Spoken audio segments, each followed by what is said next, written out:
Good evening, Mr. President, Sadanand Rai ji, and members of Sahapur Patori Bar Association to this dedicated lecture series part 4। पिछला lecture में हम लोग partition से संबंधित कुछ बात कर रहे थे और उसी क्रम में कुछ बातें जो छूट गई और उसके बारे में पहले भी कई अधिवक्ताओं का या कुछ क्लाइंट्स लोग का, जनरल पब्लिक लोग का भी प्रश्न मेरे पास कई बार आया है। इसमें से किसी का जवाब दिया गया, किसी का जवाब नहीं दिया, लेकिन डिफरेंट कंटेक्स्ट में था। इसीलिए आज सभी प्रश्नों को एक साथ समाहित करके इस लेक्चर सीरीज में हम कोशिश कर रहे हैं कि सबका आंसर हो।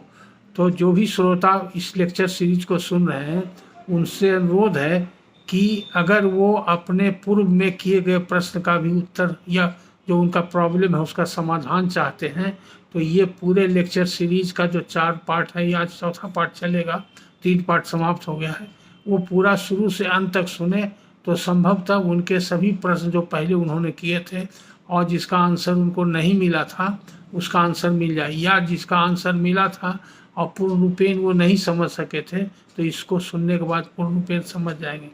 तो बहुत सारा टर्म्स के बारे में हम लोग बता चुके हैं, पिछले लेक्चर में बात कर चुके हैं। बंटवारा से संबंधित एक बहुत इम्पॉर्टेंट है टर्म जो कि रिपोर्टेड केस लॉ में मिलेगा, बहुत कम प्लीडिंग में मिलेगा और व्यवहार में बहुत कम वकील लोग लाते हैं या जज लोग भी लाते हैं। लेकिन ये प्रश्न पहली बार कोई जजमेंट में पढ़ने के बाद एक हाई कोर्ट या सुप्रीम कोर्ट के किसी जजमेंट में जिक्र था तो जुडिशियल एकेडमी में पहली बार हमसे प्रश्न किया गया था। उसके बाद फिर और उसी संदर्भ में कई प्रश्न आते गए। वो वर्ड का स्पेलिंग है OWELTY, प्रोनाउंसिएशन है ओवेल्टी। अब ओवेल्टी किस जानवर का नाम है, ओवेल्टी किसे कहते हैं, ये जानना समझना जरूरी है। ओवेल्टी की कहाँ आवश्यकता पड़ती है, तो ओवेल्टी कहते हैं कि जहाँ पर बंटवारा हो रहा है। तो बंटवारा के बारे में हम लोग बात कर चुके हैं कि जब भी बंटवारा होता है तो वो होता है metes and bounds, full and final होता है, दाने दाने तिनके इंचे सब चीज़ बढ़ जाता है। यहाँ तक कि उसमें लिखते हैं कि खाना पीना, रहना सहना, पूजा पाठ, शादी ब्याह, खेती गृहस्थी, व्यापार, जो भी है सब इलहदा हो गया, माने कुछ ज्वाइंट नहीं रहा। तो पार्टीशन कंप्लीट का मतलब यही होता है, कोई प्रॉपर्टी ज्वाइंट नहीं रहा। तो ये पार्टीशन का कई तरीका था, पार्टीशन का कई डॉक्यूमेंट के बारे में हम लोग बात कर चुके हैं। तो ये पार्टीशन जो होना चाहिए अकॉर्डिंग टू कानून में, जिसको जितना शेयर है शेयर के हिसाब से उसको उतना जायदाद, उतनी संपत्ति, चल अचल सब मिला के मिलना चाहिए। उसका वैल्यू बराबर हो या एरिया बराबर हो या यूटिलिटी बराबर हो, इस बात का ख्याल रखा जाए। तो इसको बोलते हैं इक्विटेबल पार्टीशन। इक्विटेबल का मतलब क्या हुआ, न्याय संगत होना चाहिए, किसी को ऊंच नीच ज़्यादा कम बेस नहीं होना चाहिए। तो इसको न्याय संगत करने के लिए ही जो 2 वर्ड हम बताए थे, ओज खाम या जोड़बंदी, ये सब जुमला का इस्तेमाल किया गया है बहुत सा पुराने डॉक्यूमेंट में। और कुछ इलाका का जो अभी भी वकील लोग प्लीडिंग लिखते हैं, पुराने वकील लोग का पुराना प्लीडिंग में वो सब वर्ड आता है। तो ओवेल्टी उसी को कहते हैं। जैसे इसको उदाहरण से समझाते हैं कि एक आदमी को चौथाई हिस्सा में 1 बीघा जमीन मिला, यानी कि 4 बीघा था, 4 भाई था, उसमें 1 बीघा मिला, तो वो खेती की ज़मीन थी। एक आदमी को जो 1 बीघा मिला वो व्यवसायिक ज़मीन थी या आवासीय ज़मीन थी, उसका कीमत ज़्यादा था। तो अराजी के हिसाब से चौथाई हिस्सा में चारों भाई का तो 1-1 बीघा बराबर हो जाता है। तो ये इक्विटेबल नहीं माना जाएगा, ये न्याय संगत या न्यायोचित नहीं माना जाएगा, या न्याय सम नहीं माना जाएगा। इसको इक्विटी के हिसाब से तोला जाएगा। बैलेंस होना चाहिए, जैसे तराजू पर तौलते हैं तो दोनों पल्ला बराबर होना चाहिए, उसी तरह से जितने हिस्सेदार हैं उनको बंटवारे से जो मिला है वो पल्ला सबका बराबर होना चाहिए। तो बराबर करने के लिए क्या होता है, वैल्यूएशन को देखा जाता है, उसकी उपयोगिता यूटिलिटी को देता है, फर्टिलिटी और प्रोटेक्शन वगैरह सबको देख करके उसका हिसाब किया जाता है। तो मान लीजिए कि अगर कोई उपाय नहीं है तो एक आदमी को जो 1 बीघा मिला उसका वैल्यू हो गया 1 लाख रुपया, और दूसरे आदमी को मिला उसका वैल्यू हो गया 2 लाख रुपया, जो व्यवसायिक वाला जमीन था जस्ट उसका डबल हो गया। तो एरिया तो बराबर ही मिला, लेकिन एक भाई को 2 लाख की संपत्ति मिल गई चौथैया हिस्सा में, और बाकी 3 भाई को एक एक हिस्सा का ही, एक एक हिस्सा में ही 1-1 लाख का ही मिला। तो ये न्याय संगत नहीं हुआ, इसको इक्विटेबल डिस्ट्रीब्यूशन नहीं कर सकते। अगर इस तरह का बंटवारा हुआ है तो इसमें डिफरेंसेज है, तो ये बंटवारा अनइक्विटेबल होने के ग्राउंड पर चैलेंज भी किया जा सकता है और रीओपन भी किया जा सकता है। यानी कि अगर एक बार बंटवारा हो गया तो उसको कोर्ट में चैलेंज करके दोबारा बंटवारा का मुकदमा चल सकता है। जैसा कि हमने पहले बताया है कि once a partition always a partition. अगर पार्टीशन फुल एंड फाइनल है, कंप्लीट है, यानी कि बाई मिट्स एंड बाउंड्स है, अब कुछ बाकी नहीं रहा, तो उस दोबारे उस पार्टीशन को रीओपन नहीं कर सकता। फिर से कोई पटीदार पार्टीशन का मुकदमा नहीं ला सकता, अगर वो लाएगा तो डिसमिस हो जाएगा। उसी को कहते हैं रीओपनिंग ऑफ पार्टीशन। जब रीओपनिंग ऑफ पार्टीशन अपवाद में होता है, उसका कई कारण है, कई परिस्थिति है जिसमें रीओपन हो सकता है। तो रीओपन करने के लिए उसमें जो बंटवारा का मुकदमा में फिक्स्ड कोर्ट फीस 250 रुपया लगता है, लेकिन जब रीओपन करेगा पार्टीशन का तो उसमें वैल्यू के हिसाब से एड वैलोरम कोर्ट फीस देना पड़ेगा। ये उसमें प्रॉब्लम है। और एक तरह से वो डिक्लेरेशन ऑफ टाइटिल और रिकवरी ऑफ पोजेसन और कन्फर्मेशन ऑफ पोजेसन, ये सब पर जो एड वैलोरम कोर्ट फीस लगता है, उसके हिसाब से वो रीओपनिंग को ट्रीट किया जाएगा। कि मान लीजिए कि एक पटीदार को, चौथैया वाले को, जिसको 2 लाख का मिल गया प्रॉपर्टी, अब उससे 2 लाख का प्रॉपर्टी छीन करके और फिर से उसको इजमाल बना करके और फिर सबके साथ मिला करके बंटवारा करना है, यानी कि रीओपन करना है। तो जो वैल्यूएशन होगा उस पर ही प्रक्रिया अपनाने के लिए फिर एड वैलोरम कोर्ट फीस वगैरह देना पड़ेगा। तो ये थोड़ा डिफिकल्ट है, रीओपनिंग ऑफ पार्टीशन अमूमन नहीं होता। तो इसी से बचने के लिए ये उपाय लगाया गया कि जिनको 2 लाख रुपया का मिल गया है तो उसको बराबर करने के लिए सबको 1-1 लाख रुपया का वैल्यू होना चाहिए। तो उसमें से कुछ ऐसा ज़मीन हो जो कि उनके हिस्सा से हटा दिया जाए, काट दिया जाए, और काट करके बाकी 3 हिस्सा में दे दिया जाए। यानी कि एरिया में उनको 1 बीघा नहीं मिलेगा और वैल्यू करने पर चारों का वैल्यू बराबर हो जाएगा। एक उपाय ये है। तो उसको जो ज़मीन बराबर करने के लिए रहता है उसको ओवेल्टी नहीं बोलते।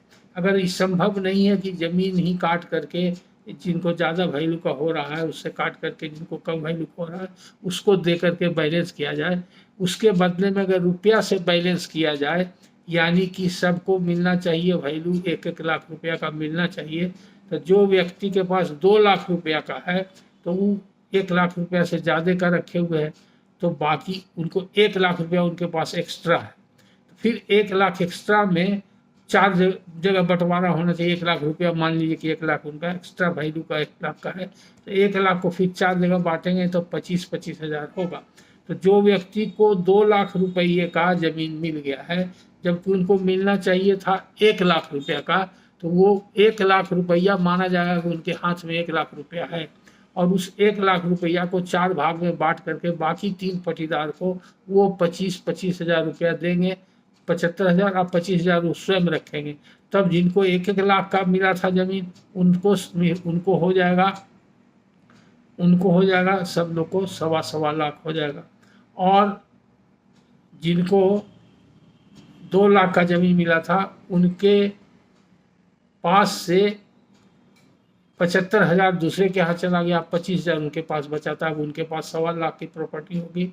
तो ये जो अमाउंट और तीनों पटीदार को मिला 25-25 हज़ार को, तो उसको कहते हैं अमाउंट ऑफ ओवेल्टी, या सीधे ओवेल्टी कहते हैं।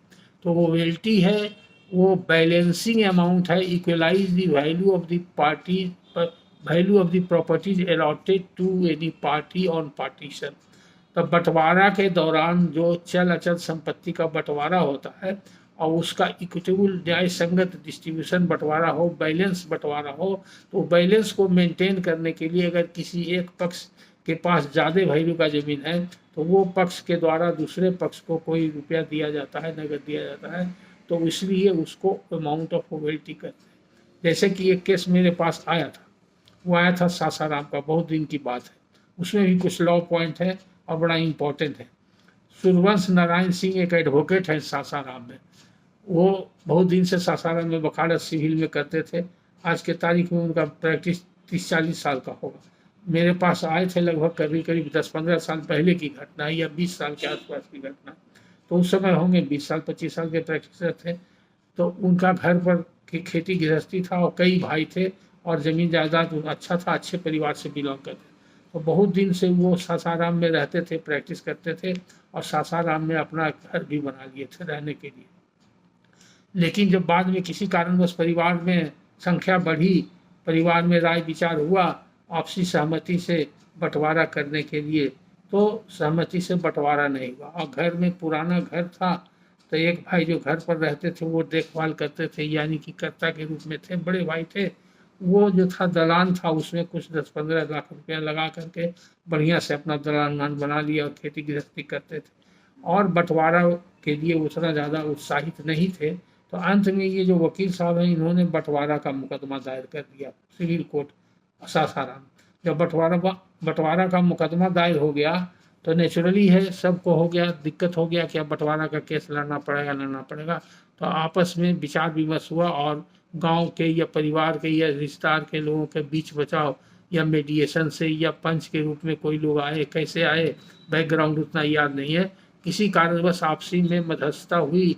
अब मध्यस्थता होने के बाद आपस में विचार हुआ कि हम लोग शांतिपूर्वक आपस में बंटवारा कर लें, प्रेम से मेल मिलाप से, जिसको बोलते हैं एमिकेबल पार्टीशन।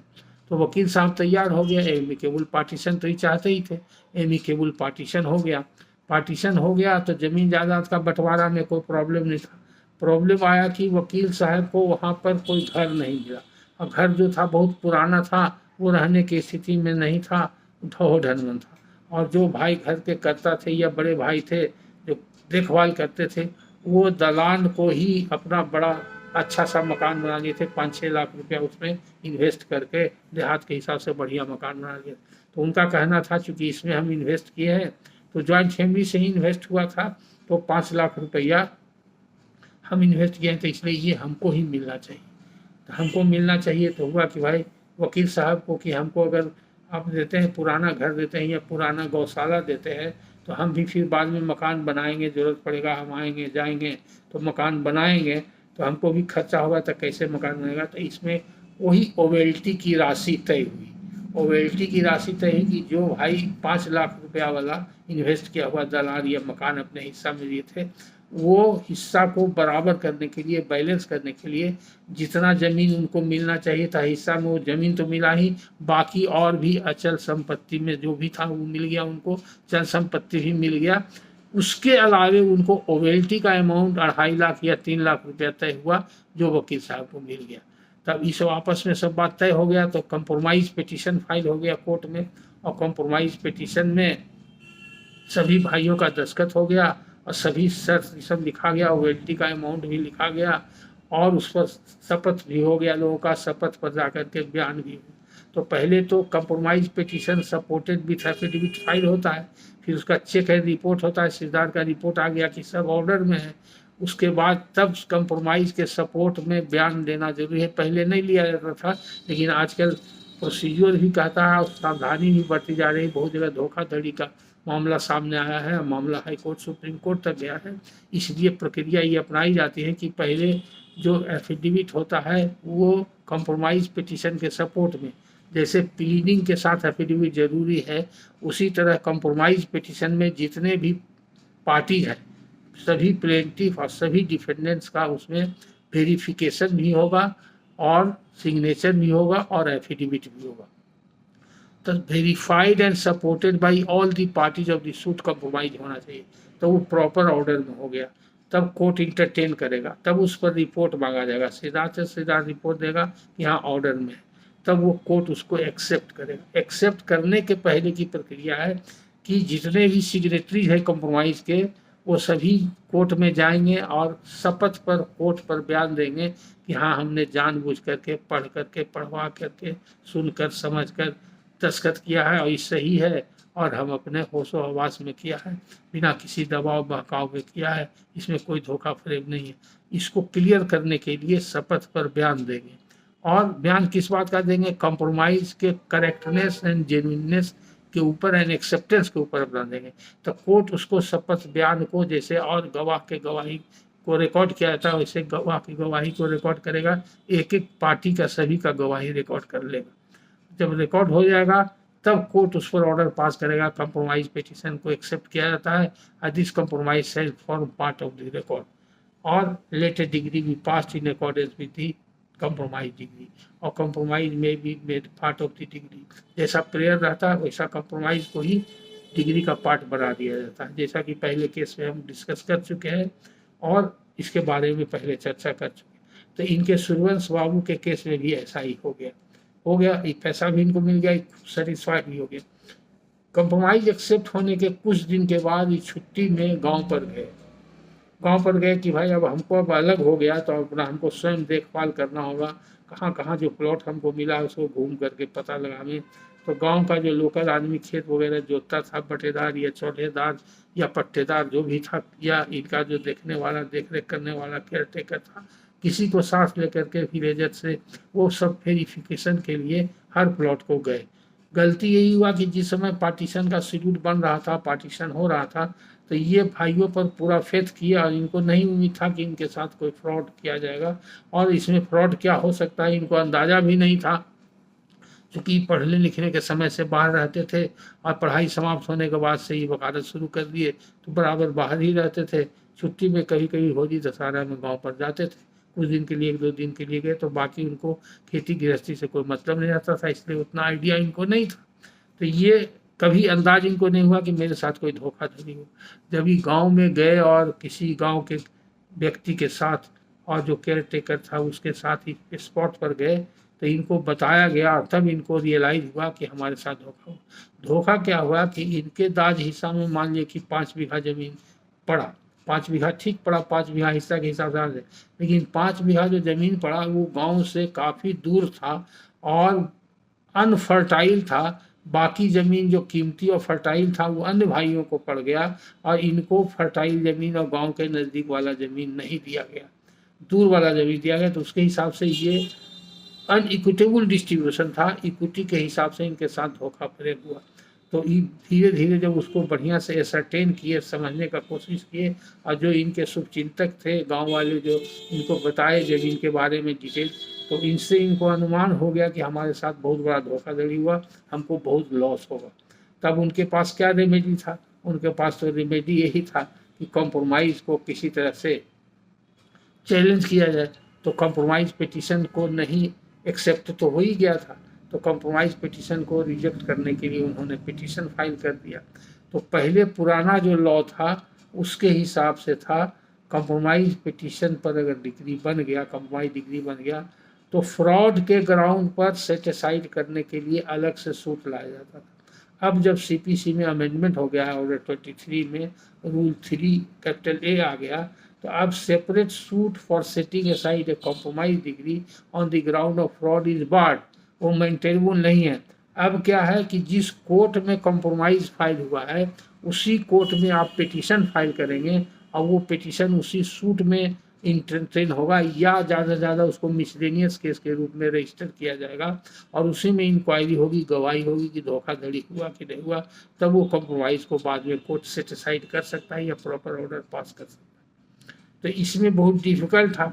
ये पढ़े लिखे आदमी थे, खुद वकील थे, खुद एफिडेविट पर दस्तखत किए थे, पिटीशन कॉम्प्रोमाइज पिटीशन पे हर पेज पर दस्तखत था सभी पार्टी का, वेरिफिकेशन पर दस्तखत था, एफिडेविट पर भी दस्तखत था, और कोर्ट में डॉक में ऑन ओथ जा करके इनका भी स्टेटमेंट था और भाइयों का सबका स्टेटमेंट था कि हम पढ़ करके समझ के जानबूझ के दस्तखत किए। तो धोखाधड़ी का कोई सवाल नहीं होता था। और उन्होंने भी कहा कि हमको ओवेल्टी के रूप में 3 लाख रुपया मिला है, और उनका कंप्रोमाइज़ पर रिसीविंग भी था कि 3 लाख रुपया नगद अमुक अमुक भाई का नाम प्रतिवादी इतना से हम नगद पा चुके हैं, मकान के दाज वो हिस्सा में हमको ही दिया गया है, वो हमको कबूल, वो मंजूर है, एक्सेप्ट है, वो सब भी सब प्रॉपर ऑर्डर में लिखा हुआ। लेकिन ये पॉइंट जो था कोर्ट को कन्विंस नहीं कर सके वकील साहब कि इसमें क्या गड़बड़ी हुआ और हमको कैसे पता चला, और हमारे साथ नाइंसाफ़ी हुआ, और ये ज़मीन जो है हमको बाद में पता चला। जो जो फैक्ट था वो फैक्ट को उन्होंने किस ढंग से प्लेस किया, किस वकील ने प्लेस किया, और क्या मोड एंड मैनर रहा, ये तो उतना नहीं कर सकते हैं। लेकिन इनके खिलाफ ऑर्डर हो गया, इनके खिलाफ ऑर्डर हो गया, और कॉम्प्रोमाइज़ एक्सेप्ट जो हो गया था, कॉम्प्रोमाइज़ बरकरार रह गया। कंप्रोमाइज कैंसिल नहीं हुआ। तब वो मेरे पास आए कि इस ऑर्डर को हाई कोर्ट में चैलेंज किया जाए। तो हमने उस ऑर्डर को हाई कोर्ट में चैलेंज किया। वो ऑर्डर फाइनली आर्गूमेंट के लिए श्री मुंगेश्वर साहू सिविल के अच्छे जज माने जाते थे, अब तो वो रिटायर करके उन्हीं के बेंच में आया था। उन्हीं के बेंच में आया तो ये सब प्रश्न अदर साइड से उठाया गया था कि फ्रॉड कैसे हुआ नहीं हुआ, खुद वकील है ये। तो हमने भी उसमें प्ली किया इक्विटी के ग्राउंड पर, और अमाउंट ऑफ रॉयल्टी जो दिया गया इससे बताया कि उसमें इक्विटी बैलेंस करने के लिए मकान के संबंध में तो ठीक किया गया, लेकिन ज़मीन के संबंध में तो हमारे साथ फ्रॉड किया गया है, और अगर ऐसा रहेगा तो हमारा जो है बहुत अनइक्विटेबल होगा, तो हमको बहुत नुकसानी होगी। इसलिए इसको कंप्रोमाइज़ को, और इससे कोई फ़र्क नहीं पड़ता है, फिर से उसको बंटवारा कर दिया जाए। हम तो और कुछ चाहते नहीं, किसी हम ज़्यादा चाहते नहीं, हम तो यही चाहते हैं कि हमारे साथ जो नाइंसाफ़ी हुआ है इंसाफ किया जाए और इक्विटेबल पार्टीशन कर दिया जाए। फिर से वो या तो वो दाद लगा दें या कोर्ट से कमिश्नर बहाल करके पार्टीशन कर दिया जाए। जब सब लोग सहमत ही हैं बंटवारा करने के, तो आगे बंटवारा का मुकदमा में कोई ऐसा इशू नहीं है जो डिसाइड होगा। तो एक ही इशू है कि पार्टीशन किया जाए। तो पार्टीशन या तो फिर से हम लोग चार्ट लगा देते हैं, आदेश कर दिया जाए इसको सेट असाइड करके फिर से चार्ट लगा देंगे, या कमिश्नर बहाल करके कमिश्नर से चार्ट बनवा लिया जाएगा और लगा दिया जाएगा, इक्विटेबल डिस्ट्रीब्यूशन हो जाएगा तो एक्सेप्टेबल हो जाएगा। तब अदर साइड का बहस हुआ कि नहीं तो रुपया भी ले लिए हैं और रुपया भी नहीं लौटाए हैं, अगर इनका सेट असाइड होगा तो रुपया भी इनको लौटाना पड़ेगा और आगे की कार्रवाई। तो बहुत ऑब्जेक्शन किया और एक डिवीजन बेंच जजमेंट उन्होंने दिया था, हमने भी 2-3 जजमेंट दिया था इस पॉइंट पर। तो अल्टीमेटली हम कोर्ट को कन्विंस कर सके तो हमारा पिटीशन अलाउ हो गया। हमारा पिटीशन अलाउ हो गया तब कंप्रोमाइज सेट असाइड हो गया। लेकिन जज साहब अलाउ करते समय या तो ओवरलुक कर गए या अदर साइड ओवरलुक कर गए।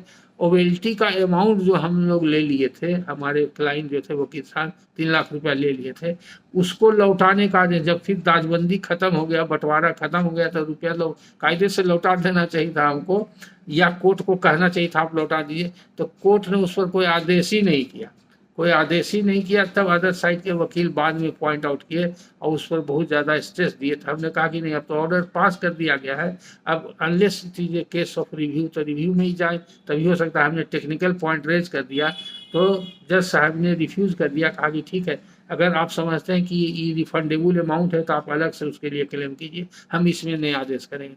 तो उन्होंने कोई आदेश अलग से नहीं किया, तो रुपया भी मेरे क्लाइंट के पास रह गया और कंप्रोमाइज भी सेटिस्फाइड हो गया।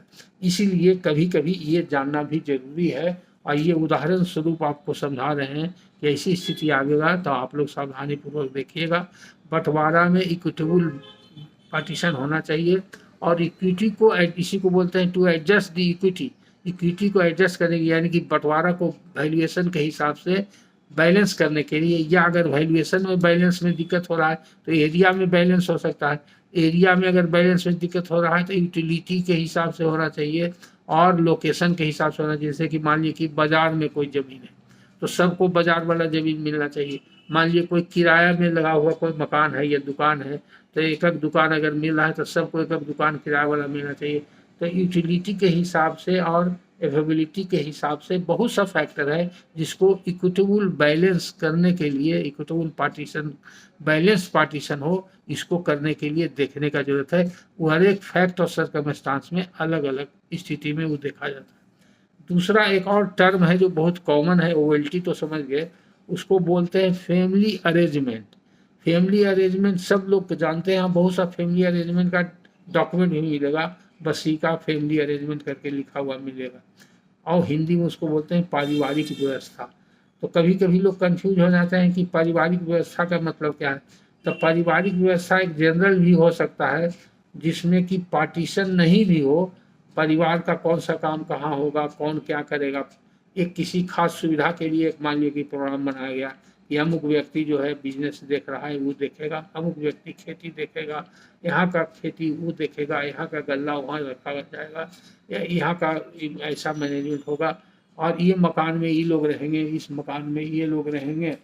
इस तरह का जो अरेंजमेंट होता है रहने का, कब्जा का, उपयोगिता का, और कौन सा सामान कहाँ जाएगा, किसके पास जाएगा, ये सब संबंधित जो भी आपसी सहमति से कोई डॉक्यूमेंट बनता है तो उस डॉक्यूमेंट का नाम है डीड ऑफ फैमिली अरेंजमेंट, और उसको फैमिली सेटलमेंट भी कभी कभी बोलते हैं। फैमिली सेटलमेंट इसलिए बोलते हैं कि अरेंजमेंट के अलावा उसमें कोई चीज़, कोई डिस्प्यूट, आपस में विवाद हो गया तो उसको सेटल कर दिया गया, इसलिए उसको फैमिली सेटलमेंट भी कहते हैं। और कभी कभी ऐसा मजमून से लगता है, उसका जो कंटेंट्स है उससे ये लगता है कि एक ही डॉक्यूमेंट जो है फैमिली अरेंजमेंट कम फैमिली सेटलमेंट है, वो अरेंजमेंट भी है सेटलमेंट भी है। लेकिन लॉ में टेक्निकली अगर उससे परिवार की व्यवस्था बनाई गई है और संपत्ति का विभाजन हुआ है या अलग अलग संपत्ति को कब्जा में ला करके उपयोग में लाने की बात कही गई है, तो उसको भी बंटवारा माना जाता है। अब वो फुल एंड फाइनल है, टेम्पररी है, in nature of family arrangement depend करता है। जैसे मान लीजिए उदाहरण स्वरूप समझाते हैं, 5 भाई हैं, पटना में रहते हैं, पांचों भाई ज्वाइंट हैं। पटना में 1 बीघा जमीन है ज्वाइंट फैमिली का, और हाजीपुर में 2 बीघा जमीन है ज्वाइंट फैमिली का, और मान लीजिए कि मुजफ्फरपुर में 1 बीघा ज्वाइंट फैमिली का जमीन है, और नालंदा में 2 बीघा जमीन है ज्वाइंट फैमिली का। इस तरह से कई जगह या कई गांव में, पटना के इर्द गिर्द ही मान लीजिए 4-5 गांव में जमीन अलग अलग। तो ऐसी व्यवस्था कर दें कि एक गांव का जमीन अमुक व्यक्ति जोतेंगे और उसका जो हिसाब किताब होगा वो रखेंगे, बाद में परिवार के कर्ता को देंगे। अमुक गांव का जमीन वो जोतेंगे, उसका हिसाब किताब रखेंगे, उनको देंगे। मकान है तो मकान का किराया का हिसाब अमुक व्यक्ति रखेंगे, दुकान है तो उसका आमदनी ये करेंगे, दुकान ये चलाएंगे। ये सब बातें अगर किसी भी व्यवस्था के अंतर्गत होती है तो इसको भी पारिवारिक व्यवस्था या फैमिली अरेंजमेंट कहते हैं। तो फैमिली अरेंजमेंट 2 तरह का हो सकता है। एक फैमिली अरेंजमेंट बिना विवाद के भी हो सकता है, और एक फैमिली अरेंजमेंट कम सेटलमेंट हो सकता है। अगर कोई आपसी विवाद हो तो उसको सुलझाने के लिए तो फैमिली अरेंजमेंट कम सेटलमेंट भी कर सकते हैं। दूसरा, फैमिली अरेंजमेंट में विभाजन हो भी सकता है और विभाजन नहीं भी हो सकता है, यानी कि हर फैमिली अरेंजमेंट का डॉक्यूमेंट पार्टीशन का डॉक्यूमेंट नहीं माना जाता, वो उसके टर्म्स एंड कंडीशंस क्या लिखा हुआ है उससे माना जाएगा। दूसरा, फैमिली अरेंजमेंट का डॉक्यूमेंट अगर पार्टीशन है तो ये प्रोविजनल ही माना जाएगा, प्रोविजनल पार्टीशन है, फुल एंड फाइनल नहीं है, बाई मीट्स एंड बाउंड्स नहीं है, ऐसा भी हो सकता है। तो ये पार्टी के सहमति से इस तरह का डॉक्यूमेंट बनता है। अगर सब पार्टी एग्री कर गए कि अभी हम लोग कुछ दिन तक, जब तक कि फाइनल बंटवारा कोर्ट से नहीं होता है, जब तक रजिस्ट्री से बंटवारा नहीं हो जाता है, तो हम लोग ऐसे ऐसे खेत का जोताबाद करेंगे, ये मकान में अमुक व्यक्ति रहेंगे, ये दुकान अमुक व्यक्ति चलाएंगे। तो ये टेम्पोररी अरेंजमेंट भी हो सकता है, और ये टेम्पोररी पार्टीशन या टेम्पोररी सेपरेशन हो सकता है। सेपरेशन हो सकता है, सेवरेंस ऑफ स्टेटस हो सकता है। खाना पीना, इस मकान में रहेंगे फलाने फलाने व्यक्ति, उनका अलग खाना बनेगा, वो अमुक व्यक्ति जो इसमें रहेंगे उनका अलग खाना बनेगा। तो खाने की व्यवस्था, पूजा पाठ की व्यवस्था, रहने की व्यवस्था, ये सारी व्यवस्था जो परिवार से संबंधित है उसके बारे में जिस डॉक्यूमेंट में जिक्र होता है तो उसको पारिवारिक व्यवस्था कहते हैं या फैमिली अरेंजमेंट कहते हैं। अगर उसी डॉक्यूमेंट से आपस में कोई विवाद हो गया, किसी भी तरह का कब्जा से संबंधित हो गया, या उपयोगिता से संबंधित हो गया, या पार्टीशन से संबंधित हो गया, या हिस्सा बखरा से हो गया, तो उसको सुलझाने के लिए अगर कोई पार्टी कहता है कि ठीक है हम अपना हिस्सा से 1 बीघा कम लेंगे, हम 1 लाख रुपया कम लेंगे, हम आपको दे देते हैं, हम अपना हिस्सा छोड़ देते हैं, आपके पक्ष में दे देते हैं ताकि विवाद सुलझ जाए, तो उसको सेटलमेंट बोलते हैं। फैमिली अरेंजमेंट कम फैमिली सेटलमेंट। तो आपसी विवाद को सुलझाने के लिए फैमिली अरेंजमेंट भी हो सकता है, फैमिली सेटलमेंट हो सकता है, और अरेंजमेंट कम सेटलमेंट भी हो सकता है। और वो अरेंजमेंट जो है partition by metes and bounds भी हो सकता है, या प्रोविजनल पार्टीशन भी हो सकता है। अगर उसके टर्म्स में लिखा हुआ है कि जब तक कोर्ट से फाइनली बंटवारा नहीं होता है या रजिस्टर्ड डीड ऑफ पार्टीशन से फाइनल बंटवारा नहीं होता है, तब तक हम लोग ये मकान, चारों मकान, 4 भाई एक मकान में ही भाई रहेंगे, एक मकान में ही भाई रहेंगे, एक मकान में ही भाई रहेंगे। यहाँ का जमीन ये भाई देखेंगे, उसका आमदनी ये भाई रखेंगे, एक गांव का जमीन का ये रखेंगे, दुकान का आमदनी ये रखेंगे। इस तरह का जो भी व्यवस्था बनेगी उसको फैमिली अरेंजमेंट कहेंगे। अगर उसी में से कोई कहते हैं कि ठीक है हम अपना हिस्सा, हमारा 2 बीघा होता है लेकिन नहीं, हम 2 बीघा नहीं देंगे, हमको 1 बीघा दे दीजिए, बाकी 1 बीघा हम आप लोग के पक्ष में छोड़ देते हैं, 1 बीघा में आप तीनों भाई बांट लीजिए, और बाकी हमारा जो 1 बीघा है, 2 बीघा का हिस्सा नहीं लेकर के हम 1 ही बीघा लेंगे। अगर ऐसी स्थिति बनती है तो ये भी फैमिली सेटलमेंट हो सकता है। और ये सब लीगल डॉक्यूमेंट है और वैलिड डॉक्यूमेंट है। फ़र्क कितना है, जैसा कि पहले बता चुके हैं कि अगर मौखिक रूप में ही व्यवस्था हो गया। और मौखिक रूप में व्यवस्था हो गया, लेने का, देने का, हिस्सा छोड़ने का, कब्जा दखल देने का, सब मौखिक हो गया और बाद में लिखा गया। तो ये एक तरह से फैमिली अरेंजमेंट का मेमोरेंडम हो गया या फैमिली सेटलमेंट का मेमोरेंडम हो गया। या वो फुल एंड फाइनल बंटवारा हो या वो पार्शियल बंटवारा हो या वो टेम्पोररी बंटवारा हो, तो जो भी हो वो मेमोरेंडम अगर हो गया तो वो रजिस्ट्रेबल नहीं है। लेकिन इस बात का वो प्रमाण है, जो बात उसमें लिखा हुआ है कि मौखिक रूप से ऐसा फैमिली अरेंजमेंट हुआ था, यानी कि परिवार में विभाजन हो गया, अब ज्वाइंट फैमिली नहीं रहा, अब ज्वाइंट स्टेटस नहीं रहेगा, तो उसका जो कंसिक्वेंसेज है वो फॉलो करेगा। तो फैमिली अरेंजमेंट समझ गए और फैमिली सेटलमेंट समझ गए। तो कानून कहता है कि अगर कोई व्यक्ति किसी प्रॉपर्टी में किसी को टाइटल राइट कन्वे करता है, तो वो राइट टाइटल कन्वे करने के लिए उसको रजिस्टर्ड इंस्ट्रूमेंट लिखना पड़ेगा। यानी कि हिस्सा अगर छोड़ते हैं, रिलिंक्विश करते हैं, डीड ऑफ रिलिंक्विशमेंट बोलते हैं या डीड ऑफ रिलीज बोलते हैं या डीड ऑफ बाजी दावा कहते हैं, अगर ऐसा लिखता है इमेबल प्रॉपर्टी है, 100 रुपया से ऊपर का वैल्यू है, तो रजिस्टर्ड डॉक्यूमेंट होगा, तभी उसको कन्वे होगा या रिलिंक्विश होगा।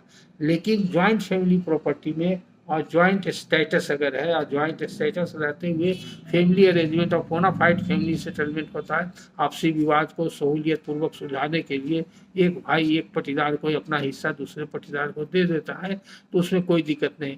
इसी तरह का सिचुएशन है जिस केस में हम शाहपुर पटोरी बहस करने के लिए गए थे। इसमें 2 लड़कियां हैं जो परिवार की है, वो दोनों लड़कियां हैं और एक वीडो है जो सबसे बुजुर्ग से घर के कतर धर्ता मालिक थे, उनकी पत्नी थी, वो काफ़ी उम्र दराज थी और उनके 4 बेटे थे। 4 बेटा आपस में बंटवारा कर रहे थे। 80, 85 या 90 साल की बूढ़ी औरत थी, वो अलग से हिस्सा लेके क्या करेगी? तो किसी न किसी एक बेटा के साथ रहेगी या जिसके साथ मर्जी होगी रहेगी, जहाँ सहूलियत होगी रहेगी, और जो खाना पीना कपड़ा इतना मिलेगा खाएगी।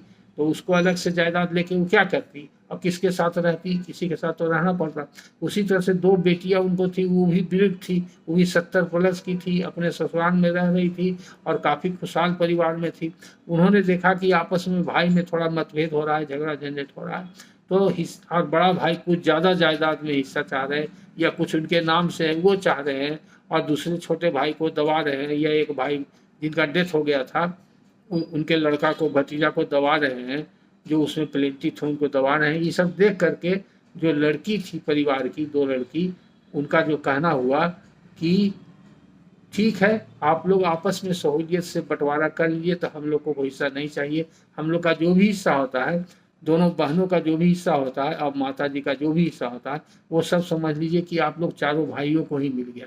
इन्हें चारों भाइयों के पक्ष में, किसी एक के पक्ष में उन्होंने नहीं किया, तो ज्वाइंटली अब रिलिंक्विश कर दिया या अपना अपना हिस्सा अलग अलग रिलिंक्विश कर दिया, तो क्या हो गया? ज्वाइंट स्टॉक में ही रह गया। मान लीजिए कि एक बक्सा में 100 रुपया रखा हुआ था, 100 रुपया रखा हुआ था, तो उसमें 4 भाई थे, तो चारों भाई को 25-25 रुपया लेना था उससे।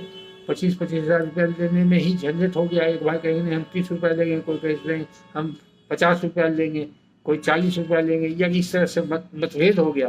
तब बहन लोग का हुआ कि भाई तो आप लोग 4 भाई बांट रहे हैं, तो 4 भाई के अलावे हम लोग बहन हैं, तो 2 हिस्सा तो मेरा भी होगा, एक हिस्सा माँ का भी होगा, कानून यही कहता है। तो 4 और 3 7 हिस्सा लगना चाहिए, तो 100 रुपया में 7 हिस्सा लगाइए, तो सबको इसी हिसाब से हिस्सा मिलना चाहिए। तब हुआ कि भाई बड़ा गड़बड़ है, तो वो लोग हिस्सा ले लेंगे, तब हम लोग का जो लड़ रहे हैं आपस में, तो जो भाई ज़्यादा चाहते थे उनको सेटबैक हुआ।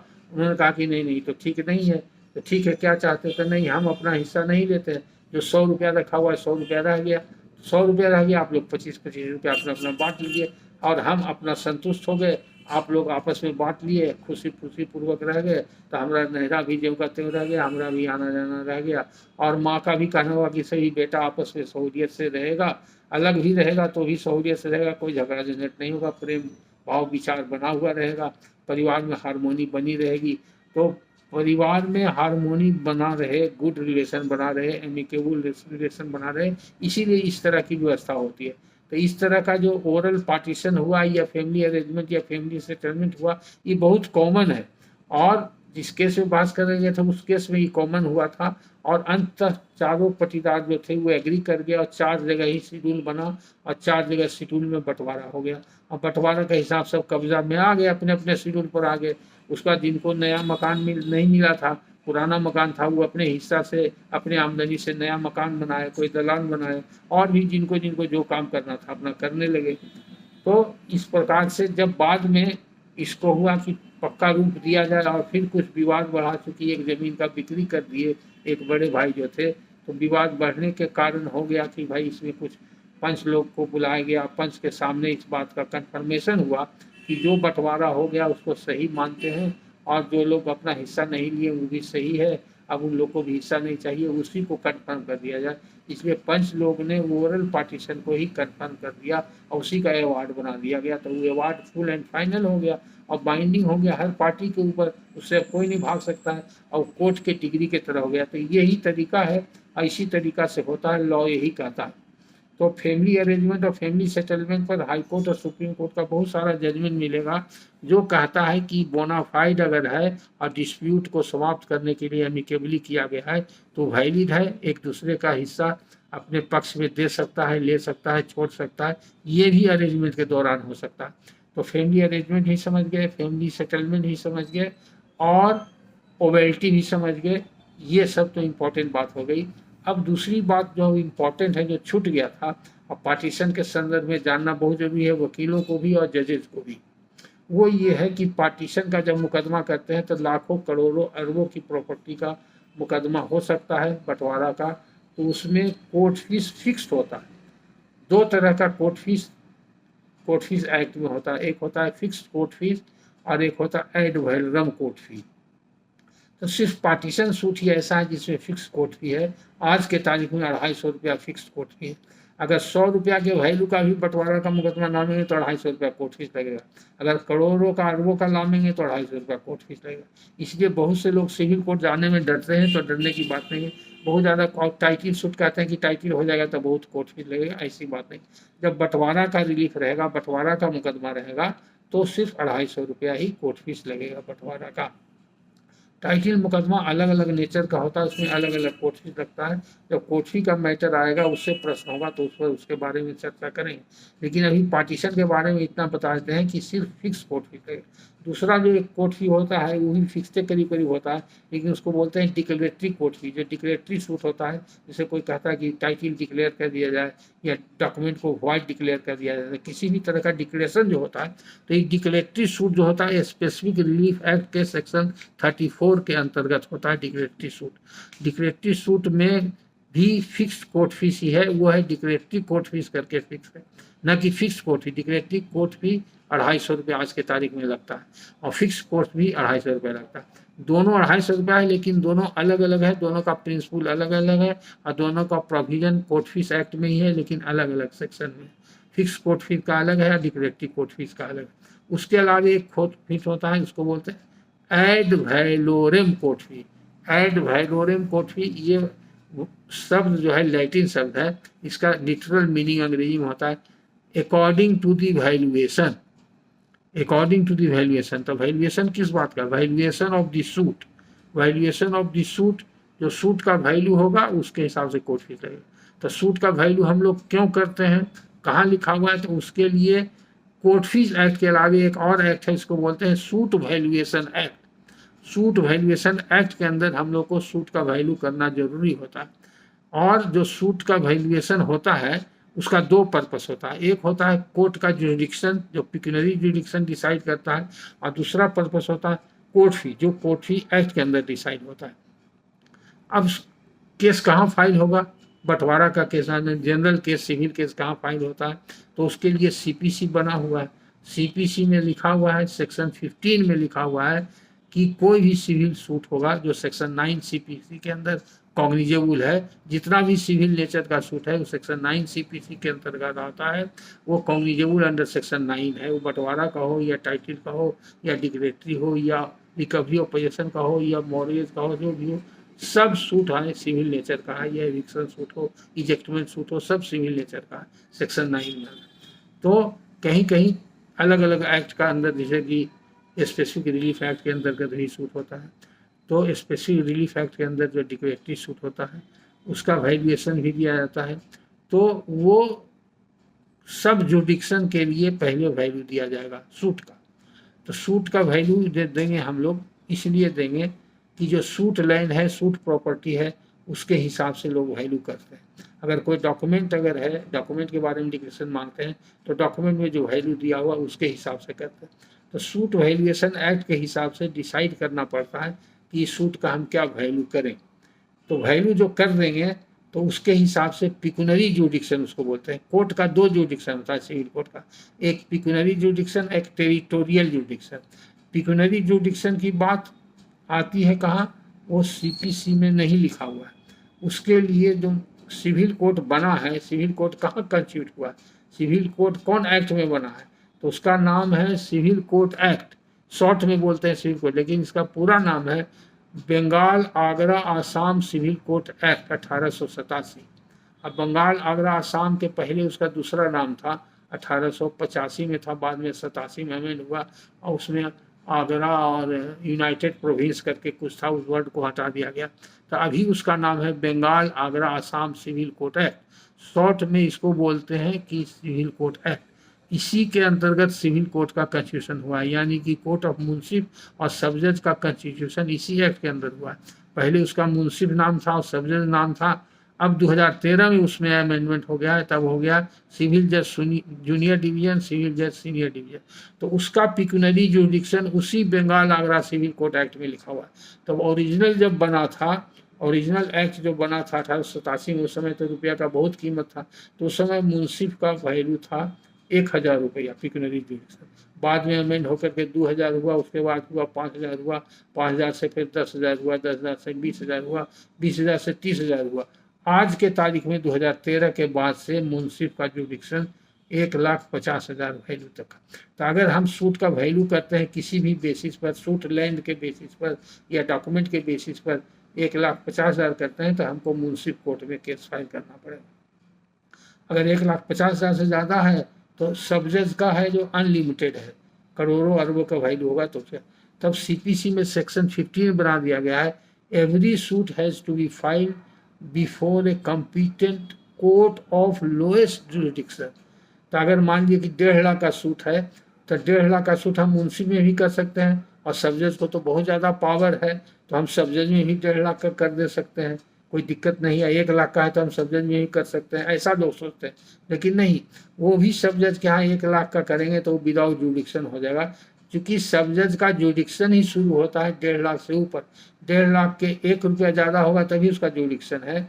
जैसे कि अगर आप समझिए कि आप हवाई जहाज़ का टिकट कटा लिए हैं और हवाई जहाज़ किसी कारण से आपको छूट गया, तो आप पटना जंक्शन चले गए, दिल्ली जाना है, आप कोई ट्रेन में फर्स्ट क्लास में घुस गए और टिकट चेक किया तो आपने कहा कि भाई हमको तो फर्स्ट क्लास का भाड़ा इतना ही है, 2,000 है, और ट्रेन में हम तो 5,000 का टिकट, 20,000 का टिकट हवाई जहाज़ का कटा है, हमको जाने दीजिए, तो वो टिकट पर आप नहीं जा सकते। तो उसी तरह से आपका जो जुडिक्शन शुरू होता है मुंसिफ का, जहाँ से शुरू होता है वहाँ से ही वो अंत तक 1.5 लाख उसका अंत हो जाता है। उससे 1 रुपया ज़्यादा होगा तो उसके जुडिक्शन से बाहर हो जाएगा, तो वो विदाउट जुडिक्शन हो गया। और सब जज का जुडिक्शन 1.5 लाख से ऊपर से शुरू ही होता है, तो 1.5 लाख से 1 रुपया कम हो गया या प्रॉपर 1.5 लाख रह गया तो सब जज का जुडिक्शन होगा ही नहीं, तो वो भी विदाउट जुडिक्शन कहलाएगा। तो इसको पिक्यूनरी जुडिक्शन के हिसाब से देखते हैं और सेक्शन 15 के हिसाब से देखते हैं, जो कहता है लोएस्ट ग्रेड में। तो कम्पिटेंट हो गया, मुंसिफ कोर्ट कम्पिटेंट है 1.5 लाख के लिए, और वो लोएस्ट ग्रेड का है कोर्ट, क्योंकि उससे बड़ा सब जज कोर्ट है, तो सब जज कोर्ट में यहाँ के लोएस्ट ग्रेड में करते हैं। तो बंटवारा का मुकदमा में भी बात देखना होगा, अदर सिविल सूट में भी देखना होगा। तो ये भी जानना जरूरी था, valuation of the suit, suit valuation act और रिलीफ का और कोर्ट फीस का, बंटवारा पर फिक्स कोर्ट फीस, ये भी समझ गए। अब इसी संदर्भ में जो बताए थे स्टैंप ड्यूटी कंप्रोमाइज़ के ऊपर, पार्टीशन सूट में जो कंप्रोमाइज़ डिग्री हो गया, और वो कंप्रोमाइज़ डिग्री फाइनल है कि नहीं है, इसके बारे में भी चर्चा किए थे। एक लाइन उसमें और बता देना चाहते हैं कि अगर कंप्रोमाइज़ में लिखा हुआ है कि सभी पार्टी दाज के हिसाब से, शेड्यूल के हिसाब से अपने अपने शेड्यूल की संपत्ति पर कब्जा दखल में चले आए हैं, अब कोर्ट से किसी प्रकार से दखल दहानी दिलाने की आवश्यकता नहीं है, तब एवरीथिंग फाइनल एंड कंप्लीट है, तो वो कंप्रोमाइज डिग्री का पार्ट होगा, तो वो फाइनल डिग्री माना जाएगा। लेकिन अगर कंप्रोमाइज पिटीशन के मजमून से, जैसा कि हाजीपुर का केस का हम उदाहरण दे रहे थे, उसमें कंप्रोमाइज में ही लिखा हुआ था कि शेड्यूल बन गया और इनके दाज में सब दिया गया, दाज नंबर 1 इनका, दाज नंबर 2 इनका, दाज नंबर 3, और जरूरत पड़ेगा या जब जरूरत होगा तो बाद में कोर्ट के हिसाब से या कब्जा दखल अपना अपना शेड्यूल पर ले लेंगे, ऐसा फ्यूचर में उसमें छोड़ दिया गया था। इसका मानने वो फाइनल डिग्री नहीं बना, वो फाइनल डिग्री नहीं हुआ, अभी तो फाइनल पोजीशन लेने की कार्रवाई बाकी है, तो वो प्रीलिमिनरी डिग्री ही माना जाएगा। तो ये देखना जरूरी है। कई बार धोखा होता है। एक बार और हमने पटना हाई कोर्ट में केस बहस किया था, उसमें जो अदर साइड के वकील थे वो उसको बार बार कह रहे थे कि फाइनल डिग्री है, और उसके कंटेंट से हमने साबित कर दिया कि नहीं, फाइनल डिग्री नहीं है, प्रीलिमिनरी डिग्री है। तो बाद में कोर्ट में उसमें ऑर्डर किया कि आप जाइए कमिश्नर का बहाली करवाइए, फाइनल डिग्री करवाइए। तो ये भी धोखा खा जाते हैं वकील लोग नहीं जानने के कारण, और क्लाइंट को उसको काफ़ी लॉस होता है, नुकसानी होती है, खर्चा होता है, समय बर्बाद होता है। इसलिए जितने अधिवक्ता महोदय सुन रहे हैं, उनका फर्स्ट एंड फॉरमोस्ट ड्यूटी है, और कोर्ट को भी देखना उनका भी प्राइमरी ड्यूटी है कि ऐसे सिचुएशन आवे तो ये देखें कि कंप्रोमाइज़ हो जाए तो आगे उसमें कुछ फुज्जी नहीं फूजे, वो तुरंत उसका दी एंड हो जाए और बढ़िया से दी एंड हो जाए, पटाक्षेप हो जाए, आगे कोई डिस्प्यूट खड़ा नहीं हो, उसको बढ़िया से एग्जामिन कर लें और ऐसा करने की फाइनल डिग्री हो जाए। अब वो फाइनल डिग्री को इन्फोर्समेंट के लिए कंप्रोमाइज डिग्री भी है, तो या तख्ताबंदी के द्वारा, कमिश्नर के द्वारा बनाया गया है तख्ताबंदी के द्वारा, तो भी उस पर कोर्ट फी स्टैंप लगेगा, वो स्टैंप लगेगा। इसके बारे में चर्चा किए थे, बिना स्टैंप के नहीं होगा।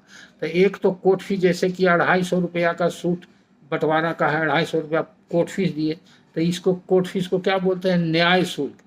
कोर्ट जो न्याय देता है तो समझिए कि वो पैसा ले करके न्याय देता है, यानी कि न्याय देने का शुल्क लेता है। ऐसी व्यवस्था बनी हुई है, चूंकि ये व्यवस्था अंग्रेजों ने बनाई थी, ये सब कानून अंग्रेजों का बनाया हुआ था, हम लोग गुलाम थे, अंग्रेज हम लोग के ऊपर शासन करता था, तो इसलिए अपने सुविधा के अनुसार कानून बनाया कि न्याय भी देना है तो तुमसे हम तो पैसा लेंगे। हर बात से पैसा लेता था, हर बात का टैक्स लेता था, तो न्याय देने के लिए भी तब वो पैसा लेता था। तो इसीलिए पहले हम लोग को न्याय शुल्क देना पड़ता है, कोर्ट फीस का हिंदी ही न्याय शुल्क होता है, तब कोर्ट उस पर न्याय देता है। और अगर कोर्ट फीस नहीं देंगे तो प्लेंट एडमिट ही नहीं होगा, तो न्याय की प्रक्रिया आगे बढ़ेगी नहीं। इसलिए हर बात पर कोर्ट फीस लगता है, अलग अलग मैटर में अलग अलग कोर्ट फीस एक्ट में उसका प्रावधान बना हुआ है। तो अगर 250 रुपया बंटवारा के मुकदमा में कोर्ट फीस दे दिए, अब उसके बाद वो कंप्रोमाइज डिग्री से फाइनल डिग्री हो गया, या कमिश्नर के रिपोर्ट के बाद रिपोर्ट एक्सेप्ट होके कन्फर्म होके फाइनल डिग्री हो गया, तो फिर उस पर स्टैंप लगेगा, कोर्ट फी स्टैंप लगेगा। क्यों लगेगा? अब वो इंस्ट्रूमेंट ऑफ पार्टीशन बन गया। जब इंस्ट्रूमेंट ऑफ पार्टीशन बन गया तो इंस्ट्रूमेंट ऑफ पार्टीशन पर कोर्ट फीस देना बहुत जरूरी है। तो इंस्ट्रूमेंट ऑफ पार्टीशन पर कोर्ट फीस कैसे लगेगा ये भी जाना जरूरी। तो इंस्ट्रूमेंट ऑफ पार्टीशन पर जो स्टैंप एक्ट का प्रावधान है उसके हिसाब से लगेगा। तो स्टैंप एक्ट जो है वो सेंट्रल एक्ट है, और रजिस्ट्रेशन एक्ट है वो सेंट्रल एक्ट है, दोनों सेंट्रल एक्ट है। लेकिन ये दोनों कंकरेंट लिस्ट में है, कॉन्स्टिट्यूशन के कंकरेंट लिस्ट में है स्टैंप और लैंड, जिसके अंतर्गत ये दोनों एक्ट बना है। इसलिए हर स्टेट लेजिस्लेचर को ये पावर है, ये बहुत टेक्निकल बात बता रहे हैं जजेस के लिए और वकीलों के लिए, कि उसमें स्टेट अपना अमेंडमेंट करता है। तो बिहार स्टेट भी स्टैंप एक्ट में समय समय पर अमेंडमेंट किया है और करते रहा है, और रजिस्ट्रेशन एक्ट में भी और रूल्स में भी बिहार स्टेट ने अमेंडमेंट किया है।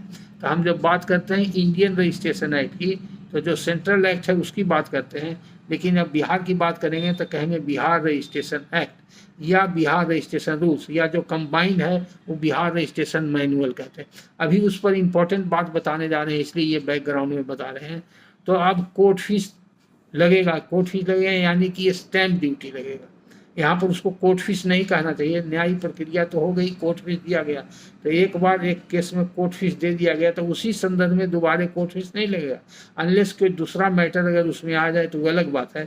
लेकिन बंटवारा का सूट में 250 रुपया कोर्ट फीस दे दिए, अगर बाद में उसमें संपत्ति जोड़ दिया जाए, घटा दिया जाए, पार्टी जोड़ दिया जाए, घटा दिया जाए, उससे कोर्ट फीस देने की आवश्यकता नहीं पड़ती। हाँ, अगर कोई नया रिलीफ जोड़ेंगे और वो नया रिलीफ पार्टीशन के अलावे कोई रिलीफ है तो उस पर कोर्ट फीस अलग से चार्ज कर सकता है, जो according to court fee act अगर हो। तो वो अलग भाई विषय है, वैसा भी आज का टॉपिक नहीं है। आज के टॉपिक के हिसाब से बंटवारा का मुकदमा है, कोर्ट फीस फिक्स्ड है, 250 रुपया दिया हुआ है। अब उसमें फाइनल डिग्री हो गया है, यानी कि कॉम्प्रोमाइज़ बन गया, और कॉम्प्रोमाइज़ फुल एंड फाइनल सब कुछ जैसे बता दिए, कब्जा दखल हो गया, तो वो फाइनल डिग्री हो गया। तो फाइनल डिग्री पर भी स्टैम्प ड्यूटी लगेगा, या कमिश्नर जाकर के तख्ताबंदी कर दिया और रिपोर्ट दे दिया, तो कमिश्नर का रिपोर्ट और जिस ऑर्डर से एक्सेप्ट हुआ वो ऑर्डर दोनों मिल करके फाइनल डिग्री कहलाता है। तो उस फाइनल डिग्री पर या तो कंप्रोमाइज वाला फाइनल डिग्री हो या कमिश्नर वाला फाइनल डिग्री हो, ये दोनों पर स्टैम्प ड्यूटी लगेगा। अब स्टैम्प ड्यूटी का क्या प्रावधान है ये देखना होगा। तो स्टैम्प जैसे कि अगर बंटवारा का हम कोई रजिस्टर्ड डीड करने जाएं, registered deed of partition, registration office में जाएंगे तो हम पार्टीशन का शेड्यूल बनाएंगे, पटीदार का नाम लिखेंगे, जितने पटीदार हैं कुर्सीनामा के हिसाब से, वंशावली के हिसाब से बनाएंगे और शेड्यूल बनाएंगे। 4 आदमी हैं तो चारों का शेड्यूल अलग अलग बनाएंगे। तो टोटल वैल्यू जो ज्वाइंट प्रॉपर्टी का एक शेड्यूल बनाएंगे और 4 अलग अलग बटा तो 4 शेड्यूल बनाएंगे। तो जो टोटल वैल्यू ऑफ प्रॉपर्टी है, मान लीजिए कि 1 करोड़ की प्रॉपर्टी है टोटल वैल्यू, जिसका 4 टुकड़ा में बंटवारा होगा, तो 1 करोड़ पर स्टैम्प ड्यूटी लगेगा। तो 1 करोड़ पर 10%, जैसा कि बताए थे 8% स्टैम्प है और 2% रजिस्ट्रेशन चार्ज है, तो 8 लाख रुपया का स्टैम्प लग जाएगा, स्टैम्प ड्यूटी। तो वो स्टैम्प लग जाएगा रजिस्ट्रेशन ऑफिस में। लेकिन अगर सिविल कोर्ट में हम डिग्री बनाते हैं तो हम फाइनल डिग्री स्टैम्प पर जब बनवाएंगे तो जो पार्टी जाएगा, जनरली प्लेंटिफ को जरूरत पड़ता है तो प्लेंटिफ जाता है पहले, और प्लेंटिफ अगर नहीं गया तो डिफेंडेंट भी जा सकता है, क्योंकि पार्टीशन सूट में हर व्यक्ति प्लेंटिफ है, हर व्यक्ति डिफेंडेंट है। जिसको जरूरत है सर्टिफाइड कॉपी लेने का या ओरिजिनल फाइनल डिग्री चाहिए किसी कारण के लिए, फ्यूचर के लिए, तो वो ले सकता है और पिटीशन दे सकता है कि फाइनल डिग्री स्टैम्प पर बना दिया जाए। तो मान लीजिए कि अगर वो तो रजिस्ट्री कचहरी में जाएगा तो 8 लाख रुपया लग जाएगा। लेकिन अगर वही 1 करोड़ का बंटवारा का मुकदमा में डिग्री हो गया, 250 रुपया कोर्ट फीस पर डिग्री हो गया, अब फाइनल डिग्री बन गया, तो फाइनल डिग्री में हम प्लेंटिफ गया, प्लेंटिफ ने कहा था कि हमारा 1/4 शेयर है, चौथैया शेयर है। तो 1 करोड़ की प्रॉपर्टी में प्लेंटिफ का चौथैया शेयर है, तो 1 करोड़ के 4 जगह बांटेंगे तो 25 लाख हो जाएगा। तो प्लेंटिफ को जो एडवोलम कोर्ट फी यानी कि स्टैम्प ड्यूटी जो देना पड़ेगा वो वैल्यू के हिसाब से देना पड़ता है। तो वो उसके शेयर का जो वैल्यू होगा उसके हिसाब से, यानी कि 1 करोड़ के प्रॉपर्टी का बंटवारा हुआ, लेकिन प्लेंटिफ का शेयर उसमें चौथैया था, यानी कि 25 लाख का उसको मिला, तो 25 लाख रुपया पर ही उसको स्टैम्प ड्यूटी देना पड़ेगा। यानी कि 25 लाख रुपया का 8% जो लगता है रेट है उसके हिसाब से देना, ये जानना जरूरी है। तो इसलिए बहुत लोग अगर जान जाएंगे तो प्लेंटिफ का बहुत कम लगेगा, उतना स्टैम्प ड्यूटी नहीं लगेगा, तो लोग जानबूझ करके ज़्यादा पैसा लगता है इसलिए नहीं देते हैं। और कभी कभी सेहदार भी गलत रिपोर्ट कर देता है, और अगर गलत रिपोर्ट कर दिया तो आप ऑब्जेक्शन दे सकते हैं। जज साहब अगर समझ सकते हैं, जानते हैं, समझते हैं, या अगर आप वकील की तरह उनको समझा दीजिएगा, बता दीजिएगा तो समझ आएंगे तो आदेश साहब, क्योंकि कानून यही है, ईश्वर रूलिंग ही मिलेगा और प्रावधान जो है एक्ट में उसमें भी लिखा हुआ है। और जो सेटल लॉ है, जो यही सर्वमान्य विधि विधान है, वो हम आपको बता रहे हैं ताकि आप इसको प्रैक्टिस में अडॉप्ट कीजिए और इससे आप अपने क्लाइंट को फ़ायदा पहुंचाइए। तो जब वो फाइनल डिग्री हो गया तो फाइनल डिग्री में जब स्टैम्प पर फाइनल डिग्री बनेगा, जिसको बोलते हैं इनग्रोस्ड upon stamp of requisite value, requisite value of पर्याप्त वैल्यू, पर्याप्त कीमत के स्टैम्प पर वो छपा हुआ होना चाहिए फाइनल डिग्री, या ये उसी पर टाइप होना चाहिए। या अगर पहले से टाइप किया हुआ है, मान लीजिए कि एक फॉर्म है डिग्री का बना हुआ, तो सीपीसी में आप देखिएगा प्रीलिमिनरी डिग्री का फॉर्म है, लेकिन पार्टीशन सूट में फाइनल डिग्री का कोई फॉर्म नहीं है। इसलिए अलग अलग केसेज में अलग अलग ढंग का फाइनल डिग्री हो सकता है, अलग अलग प्रॉपर्टी है, पार्टी भी बहुत ज़्यादा कम बेस हो सकता है, इसलिए कोई फॉर्म नहीं बना हुआ। तो जो वो कमिश्नर का रिपोर्ट है और जो ऑर्डर है, दोनों मिला करके वही फाइनल डिग्री हो गया। तो वो फाइनल डिग्री का स्टाम्प अगर लिया हुआ है, जैसा कि स्टैम्प मिलता है, जैसा नोट रहता है उस तरह का जुडिशियल स्टैम्प या नॉन जुडिशियल स्टैम्प पहले जो मिलता था ट्रेजरी से, उस तरह का आजकल तो ई कोर्ट फीस मिलता है, ई स्टैम्प मिलता है, वही लंबा पेपर रहता है, उसी पर फर्स्ट पेज टाइप किया रहेगा फाइनल डिग्री का। या अगर मान लीजिए पहले से टाइप किया हुआ है, बना हुआ है फाइनल डिग्री और स्टैंप उस पर नहीं है तो अलग से उस पर स्टैंप चिपका दिया जाएगा या उससे अटैच कर दिया जाएगा, कोर्ट का उस पर दस्तखत हो जाएगा और सील मुहर लग जाएगा। तो ये जाकर के तब वो डिग्री जो होगा वो इन्फोर्सेबल होगा, लीगली उसको इन्फोर्स कर सकते हैं और तब उस प्रॉपर्टी पर एक्सक्लूसिव टाइटल पास करेगा।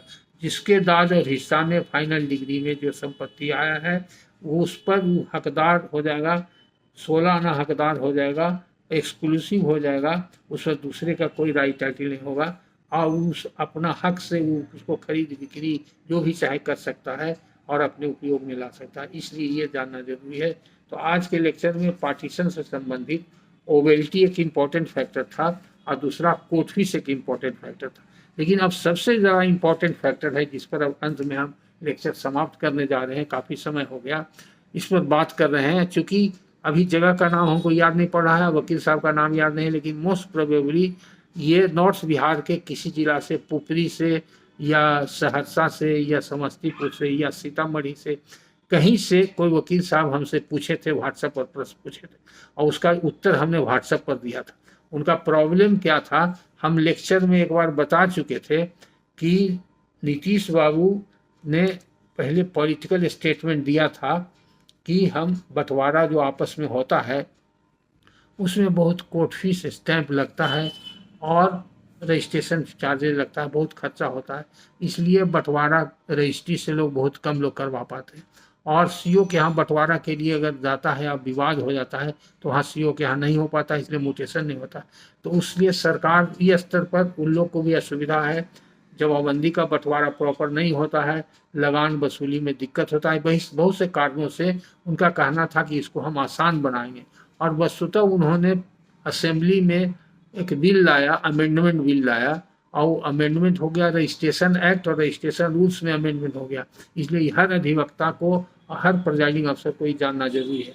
उस अमेंडमेंट से ये हो गया कि अगर कोई रजिस्टर्ड डीड ऑफ पार्टीशन आज के तारीख में रजिस्ट्री ऑफिस में रजिस्टर कराने जाता है तो उसको स्टैंप ड्यूटी फिक्स कर दिया 50 रुपया और 50 रुपया रजिस्ट्रेशन चार्ज फिक्स कर दिया, यानी कि टोटल 100 रुपया में लाखों करोड़ों की प्रॉपर्टी का पक्का कागज बंटवारा का बन जाएगा। अब सिविल कोर्ट में जाने की आवश्यकता नहीं है, वकील के पास जाने की आवश्यकता नहीं है, प्लेंट लिखवाने की आवश्यकता नहीं है, 250 रुपया कोर्ट फीस देने की आवश्यकता नहीं है, फिर बाद में कॉम्प्रोमाइज़ कीजिए, एफिडेविट कीजिए, इतना बखेड़ा करने का जरूरत नहीं। सीधे एक वकील साहब के पास जाइए, अपना बंटवारा का चार्ट बना करके दे दीजिए, सब पार्टी सहमति से है, सब लोग दस्तखत कर दीजिए और वो वकील साहब उसको बंटवारा का डीड के रूप में बना देंगे। अगर वकील साहब नहीं बना सकते हैं तो जो लोकल डीड राइटर है, कातिब है, जो जिसको लाइसेंस मिला हुआ है उसके पास जाइए, वो बना देगा। आजकल रजिस्ट्री कचहरी में काउंटर भी खुल गया है, मे आई हेल्प यू, चूँकि अब सब कंप्यूटर में चला आया है और कंप्यूटर में हर तरह के डॉक्यूमेंट का मजमून फिट किया हुआ है, तो वो सहायता के लिए काउंटर बना हुआ, वहाँ पर प्राइवेट जो कंप्यूटर ऑपरेटर लोग हैं, कुछ प्राइवेट को भी मिला है अनुमति या लाइसेंस मिला है, वो लोग भी रहता है।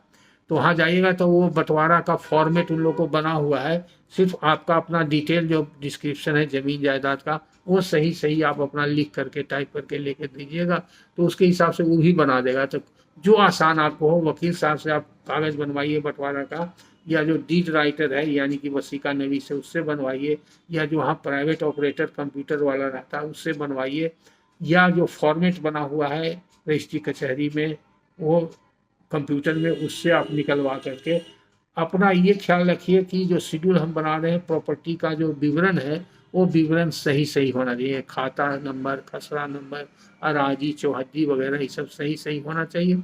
अगर वो सही सही है और किनके दाज में कौन मिला इसको बढ़िया से आपस में मिला करके आप रजिस्टर्ड डीड ऑफ पार्टीशन 100 रुपया में करा सकते हैं। उसके अलावा मान लीजिए वकील और ये सब का खर्चा मिला के कितना हो खर्चा लगेगा तो 2-4-500-1000 रुपया जो भी लगेगा, तो अब लाखों करोड़ों की बात हो तो भी कोई डरने की बात नहीं है। इसलिए अगर आज के तारीख में सभी वकीलों से मेरा अनुरोध है कि अपने अपने क्लाइंट को इसका सलाह दें। मेरा लेक्चर सुनने के बाद जो वकील साहब हमसे प्रश्न किए थे वो वकील साहब वहाँ गए रजिस्ट्री कचहरी में, ये बात उन्होंने कहा तो रजिस्ट्रार ने कहा कि सरकार का ऑर्डर दिखाइए। रजिस्ट्रार को भी नहीं मालूम था वहाँ पर और सरकार रजिस्ट्रार मानने से तैयार नहीं हुआ।